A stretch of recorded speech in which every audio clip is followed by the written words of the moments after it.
90.3 WHPC now presents Law You Should Know. The law affects every aspect of our lives, our home, our jobs, and our recreational activities. Now, learn about the law and how to protect yourself against the loss of your liberty or property, and learn how to stand up for your rights and seek compensation when you have been wronged. Your host for Law You Should Know is attorney Kenneth J. Landau, a past dean of the Nassau Academy of Law, and frequently lectures to lawyers on ethics and avoiding problems with clients, and to the public on how to choose and use lawyers. This is Law You Should Know on the voice of Nassau Community College, 90.3 WHPC. Hi, this is Ken Landau, and welcome to Law You Should Know. Our special guest today is Kirsten Franklin. She's an attorney and also a life coach, and she's going to help lawyers find life balance, especially as we try to emerge from COVID. Kirsten, welcome to Law You Should Know. Hey, Ken. Thank you so much. So happy to be here.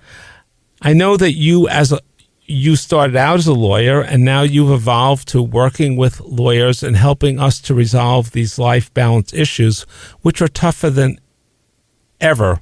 So let's start out about your journey from lawyer to life coach. Yeah, let me tell you, long, rocky road, but it started like this. Graduated law school, 2001, working on Wall Street, September 11th happened. So rocky beginning, right? I remember very clearly the day I was coming into the office on that day, gorgeous day, and that happened. So that was my beginning. But I did practice. I practiced for 7 years as a litigation attorney. I defended doctors' hospitals. I actually defended NYSHA when I was here in New York, defended the cruise line. So I did a lot of insurance defense work. Mm-hmm. And certainly understand that, the way that the practice affects our life balance. Litigation attorneys, I feel like, get hit very, very hard. There's a lot of stuff to do.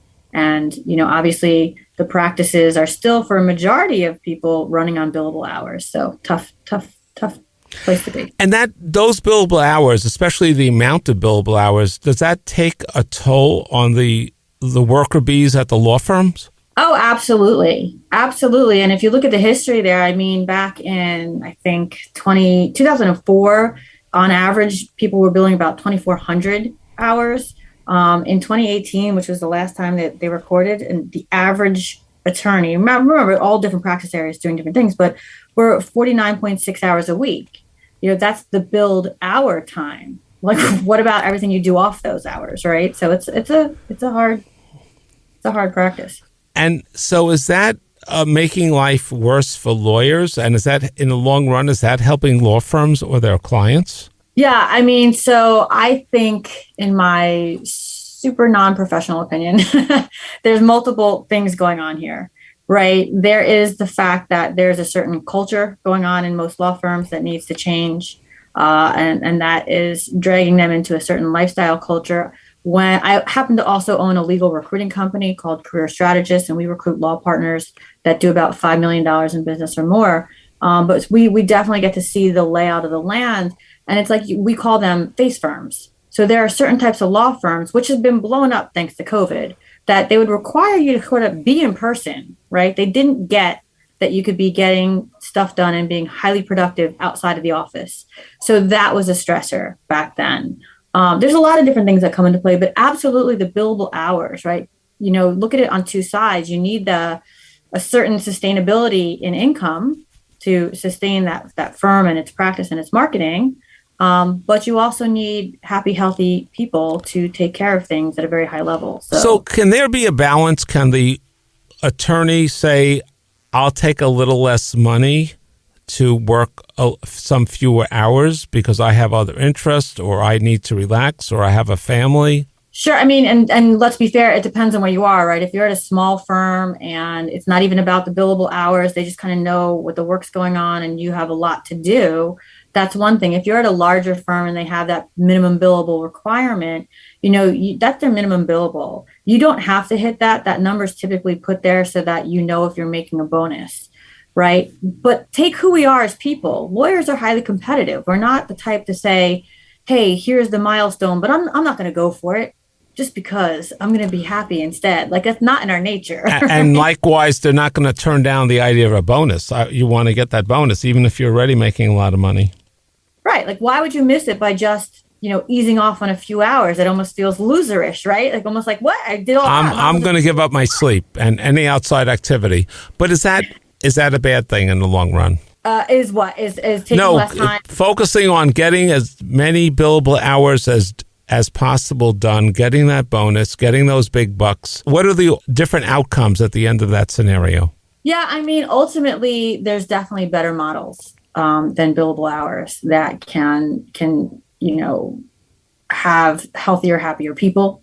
There are so many different models, though. Even with the billable hours, there's part-time potential. Right. There are, there's other potentials that you could go after. And most certainly, not really training your own self to not have to hit and get all those bonuses. But the law firm, right. So at some point, there's the bonuses for extra hours, but even earning those minimum hours may take a toll on some lawyers or cause them to exclude other activities, which may be important to them or to some of them. Right. And here's the thing. It's about, for lack of a better term, time management. What are you doing? When are you doing it? How are you doing it? Right. I mean, you're talking to somebody who is a single parent, old school parent, drops my kid off, picks her up, feeds her, goes to every event she has, make sure I'm always present. And yet I have started, created, co-founded, CEO'd multiple companies. I started 2 during the pandemic. One just got into Techstars. The other one is just getting funded. I'm sitting as president of the board of the Artest Foundation, and I still operate. Well, I don't personally operate my legal recruiting company. That's set off. It has its own CEO now. But I'm involved in multiple other companies as well. And you'll see me on the advisory board of several companies, right? Whether it's listed on my LinkedIn or not. And one of the things that I always get asked is, how the hell do you get all that done? How are you so hyper productive? And yet your child seems okay. She's good. She's happy. She's getting the attention, and that's a choice. And what is the secret to accomplishing all that? So, I mean, in the short, it's really 2 things. Getting masterfully in control of your mindset, your thought process, your beliefs, your habits, and then actually developing the right habits. And there's a really basic thing that I do. And I'll tell you the 3 steps. Obviously, it goes deeper, but, I brain dump. And if anybody doesn't know what that is, that means literally dumping every damn thought in your head out on paper. And I'll do it up to a year back, right? And if there's special things that I want to focus on, I'll maybe it's a trip or maybe it's a country I still want to go to, I'll put that down. And then I pick the top things I'm going to accomplish, right? You listen. You are not accomplishing it all in the amount of time that you want. And let me say that again. I'm not saying you can't accomplish it all. I'm saying it's not all happening overnight. We all want it. Oh, God, it should be tomorrow. Not happening. So you're spreading it out. This is my goal for the week, the month, the year, the next 5 years? Well, what I'm doing is I'm picking out the top 30 things that I want to accomplish. So whether that's, personal relationship, or business that I'm trying to do, my offspring trying to do something, I'm picking that out. And then I'm actually brain dumping that again on all the steps I think need to happen to make that happen. Right. And then I'm going to organize that. I'm going to prioritize that. And you'd have to chunk them down into 15-minute activities. And that's the hardest part of this. And the reason I do that is because you can't say no to 15 minutes. If your only step to accomplishing this business is do a Google search on red shoes, you're going to almost feel like a jackass if you don't do it. So you can force yourself to go do it. And now you've actually taken the step necessary in your time frame to get one step done. And it's very surprising, guys, if you do this, brain dump, pick your thing, brain dump it again. Just imagine all the steps that you have to take and now chunk them down into 15 minutes, no more, 15 minutes of activity, and just plug them into your calendar. Watch by the end of the week. And you don't have to get stuck to that 15 minutes. If you can accomplish 2 15-minute tasks, 3 15, go for it. But and just taking that idea into the world of work, if someone's plodding along, doing those billable hours, they should take some 15-minute breaks, whether they're in the office or remote. They should just take some 15-minute breaks for something they enjoy: fresh air, yoga, a little nap, getting a little snack, having a cup of coffee with someone. 1000%. And it shouldn't be on your phone. It shouldn't be video. And I would highly suggest getting out in nature, or at least increasing the heart rate. I will literally, if I'm about to do a TV spot or something, people think I'm crazy, but I will literally do jumping jacks or something. I've anchored something. So you will see me snap my fingers on stage or right before I get on camera, because I've anchored a very specific feeling to a snap in my finger. Right. So for me, that's elevation, that's excitement, that's fun, that's holy crap, like life is going to be amazing, snap, snap, snap. Right. And it brings energy. So there's techniques that you can do to connect certain things, emotions, feelings, that you can bring it on in an instant.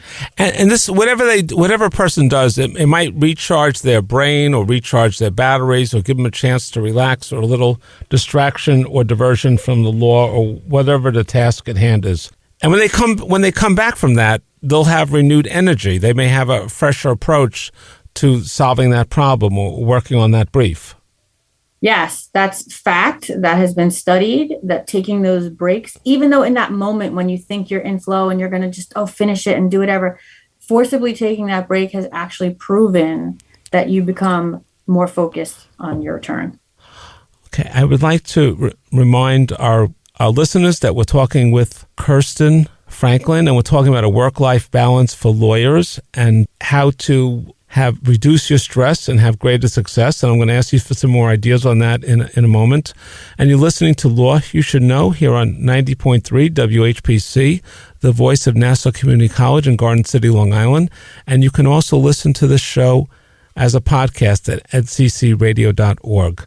What are some other ways that people, lawyers especially, can reduce stress and achieve greater success? Okay, I'm going to give you some ones that I'm sure you've heard. Meditation has been life-changing for me. It is not the Band-Aid you see in movies. You don't get all mad and go run off to a corner and meditate. It is something that you do that over time is massively surprising. And if you do it consistently, and you don't even have to do it that consistently. I've done it now for 8 years, but I'll do morning meditation and I won't do the afternoon. I won't do, it's not perfect, but talk about the level of reduced reactivity. It's incredible. Now, I personally do Transcendental Meditation. Some of my Wall Street friends introduced it to me because I couldn't meditate. I couldn't listen to those audios. I couldn't do the thing, and I thought it was about being silent. No. So that was the one that worked for me. So I've stuck with that. And that's been around a very long time. Some of these other forms have just become more popular recently. Yeah. And there's no right or wrong. Whatever works for you, works for you. If guided meditation works for you, if listening to the ocean breeze works for you, go for it. Right.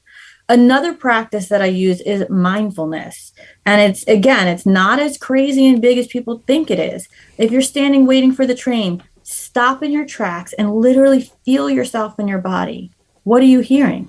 How do your shoes feel? What is the air moving like around you? Just be in that moment. And that practice has also helped me to reduce a large amount of stress. But here's the deal. As a mindset expert, it is all in your head. And the thing is that most of us haven't taken the time to dig through why we are reactive and what that has come from and how to genuinely get rid of it. So you could literally wake up bounding out of bed like it's Christmas morning, like I do every day, right? That's my plan for every human on the planet. I want you to feel the way I feel because it is amazing and we all deserve it. And anything else you'd like to say about mindfulness? Just explain the concept. And you mentioned nature before. You could always find a little park near you, or water, or a lake, or something, and just take a little break and appreciate nature. Yeah, absolutely. Mindfulness, it's really just about being in the moment. There's a lot of different techniques. There's something called a body scan. So you could just start there and say, like, close your eyes, take a few deep breaths, and feel your head, feel your hair in your head, feel your skin. I know that sounds really weird, but what does it really feel like? Just taking that moment to be in the present and understanding where you are, you physically, right? In your body, around your body in space. Those are some of the techniques that I would go through. I actually have Mindfulness Practice. It's a weekly 52-week mindfulness practice. It's via email. I purposely did that for my lawyers. So, I'll send you to my website later, but if you go there, you can get the 52-week email series, and it's 1 week. It's one email a week, and it gives you a practice to do for the week. And just tell us some of the other things that you cover in that mindfulness practice, and we'll give our listeners, tell them how to find out more about it. Yeah, I mean, there's so many different things that it's probably just easier to go to the email. But, again, it's all about being in that moment. It's about stopping in the moment and doing whatever the practice is, whether that's a body scan, whether that's just feeling yourself in space, whether that's, doing a certain breathing exercise. They're all really beneficial, and they all just take seconds. And it's important to do something, especially to counter the stress that you mentioned of lawyers working hard in their day jobs. Yeah, and here's what I want you guys to do. Number one thing, pivot. I want you to pivot in your head. So right now you wake up and you're like, oh crap, I gotta get out of bed, I gotta go do work. Right? Well, that's bringing you down. And if you can reframe, and I had to actually do this with my child. So at one point I was taking her to school, and all I ever wanted to do was be the mom that walked her kid to school. But all of a sudden, my head was saying, oh, man, I have to take you to school. Oh, if I didn't have to take you to school, I could get this done. Oh, and all of a sudden, it became like this big thing. And I'd actually fight with my child. She was like 5 years old. Like, oh, come on, hurry up. I got to take you to school because I got things to do, right? But I had to stop myself, and I was like, reframe. No, I get to. Oh, my God, I get to live the thing I begged for half my life, to walk you to school. I get to do this. So when you reframe your work, how it is, how it's impacting you, I promise you, if you do a reframe of your work and you do it for 24 hours, maybe 72, life is going to look completely differently. And does it also count if you congratulate yourself on getting the important high-powered job you wanted, and you have to work all those hours as part of the rewards? What do you mean? Like if you finally won? Well, I'm just saying you're reframing it, but you did want this important job in corporate law, and it requires a lot of hours. So you're going to get a nice paycheck at the end of the week. Yeah, listen, it's all a mind game. Whatever works for you. And here's the thing. It's okay. Like, don't punish yourself if it changed. You were in your 20s and you decided you're going to go to college and you're going to go after this position, and, hey, I'm going to be such a big shot and it's going to be amazing and I'm going to make all the money. Dude, it's okay. It's okay. Now that you're in it and you see the reality of it, because that's what happened to me. That's why I say I'm a recovering lawyer. Once I was in the reality of it, I was like, I don't want to wake up every day and play with sharks. They're not nice. I'm a nice person. I don't need it. Right? I don't need all these hours and people all grumpy around me, because I know I can't change them. I can only change me. Right? Now, if people want to change, let's say they find they've been through COVID, or they have some other interest, or they want to have time for other things, at some point, can they also pivot into a slightly different career and work environment? And do you help them do that? Oh, yeah, of course. Like, I'm the queen of that. Look at what I did, right? Exactly. So how do you help them? What should their thought process be, and how can they take steps to do that? Yeah, I mean, that's a lot to unpack, but your very first step is understanding who you are and what you want. And I don't mean the what you want. Like, when you level up, it's not about the I need to make $400,000 a year. I need to own this business. I need to do this thing. When you level up, it's about the greater thing. It's about you and things flowing through you to help others, right? And however that passes through you. And it's about the actual end result. So I know a lot of people are like, oh, I'm going to make $1 million. I'm going to do this. I'm going to do that. Okay. And what does that get you is the next question. You're not really after the $1 million. You're after what the $1 million gets you. And that gets you no concern over having to pay the bills and make money. That gets you affording your kids college. What does that get you, right? And then what is that feeling? Because that's actually what you're going after.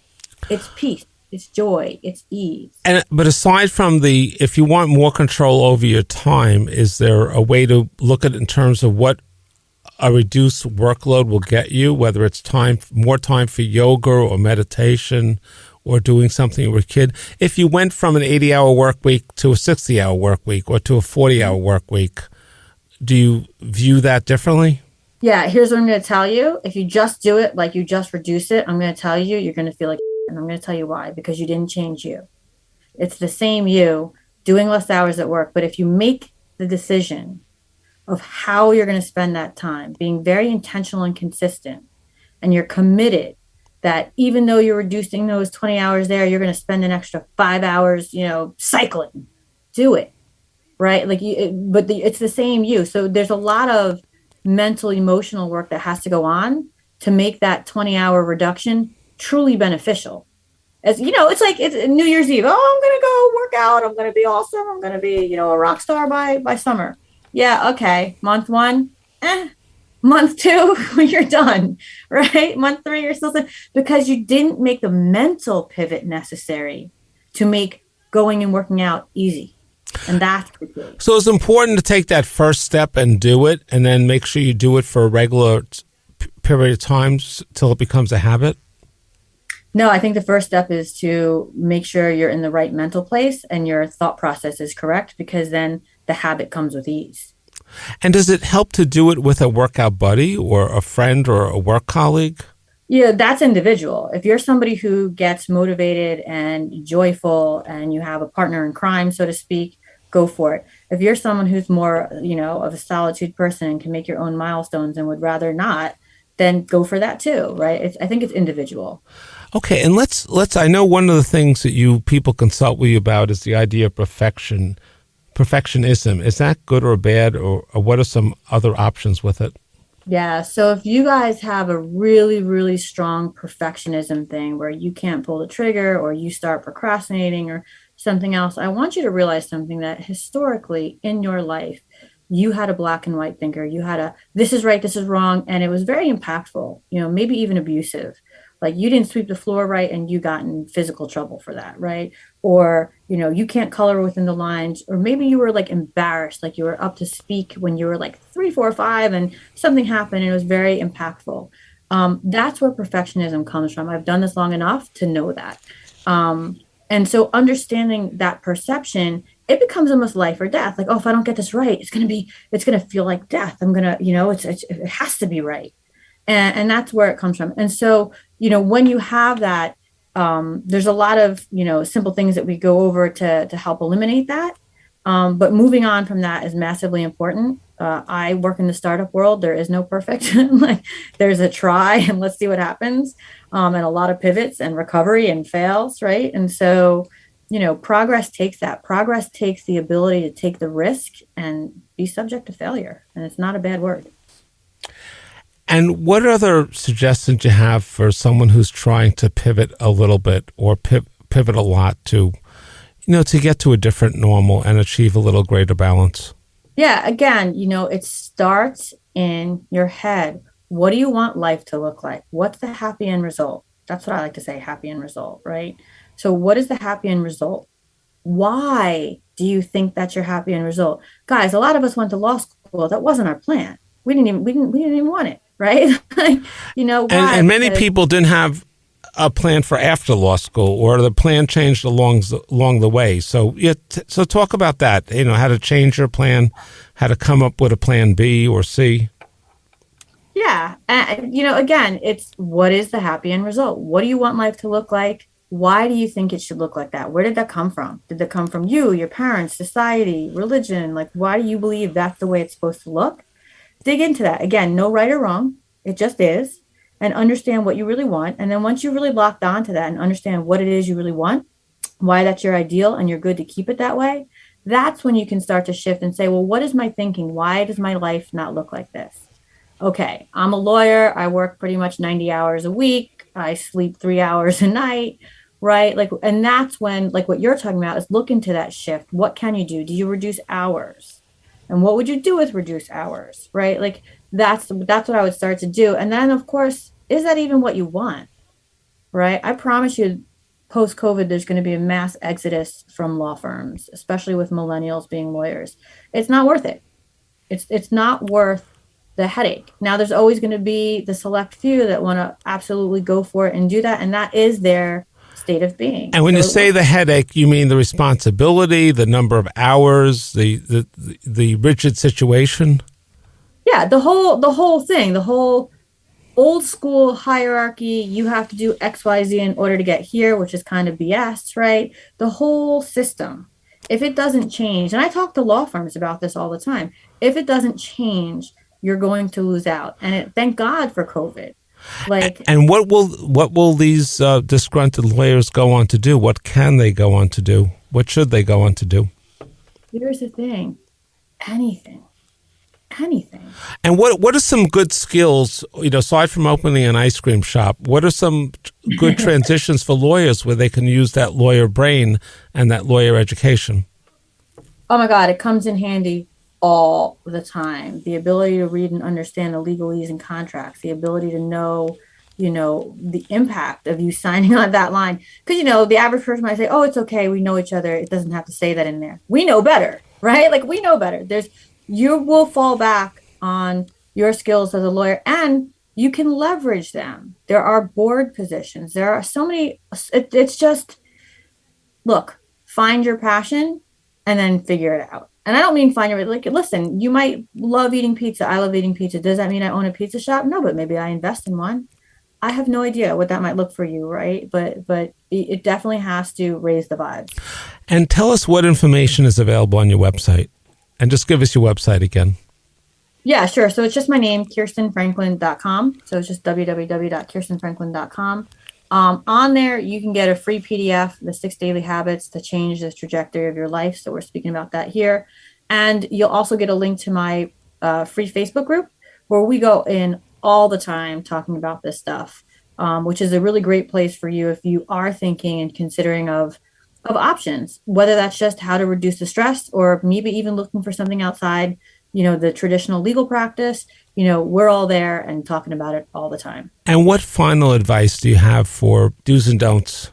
Yeah, I don't know about do's and don'ts. I'll tell you the only do I have, and that is understand your thought process, because that makes all the difference. Take a look around you. If there's something you don't like in your life, guess what? You are creating it and you are keeping it, and you just don't realize it yet. Okay. I'd like to thank you for your discussion of life balance for lawyers, and I hope that people will take advantage of the information you're offering on your website. And if you want to mention this program to anyone else or listen to it again, it's available as a podcast on nccradio.org. And you're listening to Law You Should Know here on 90.3 WHPC, the voice of Nassau Community College in Garden City, New York. And please join us the same time next week for another program on Law You Should Know.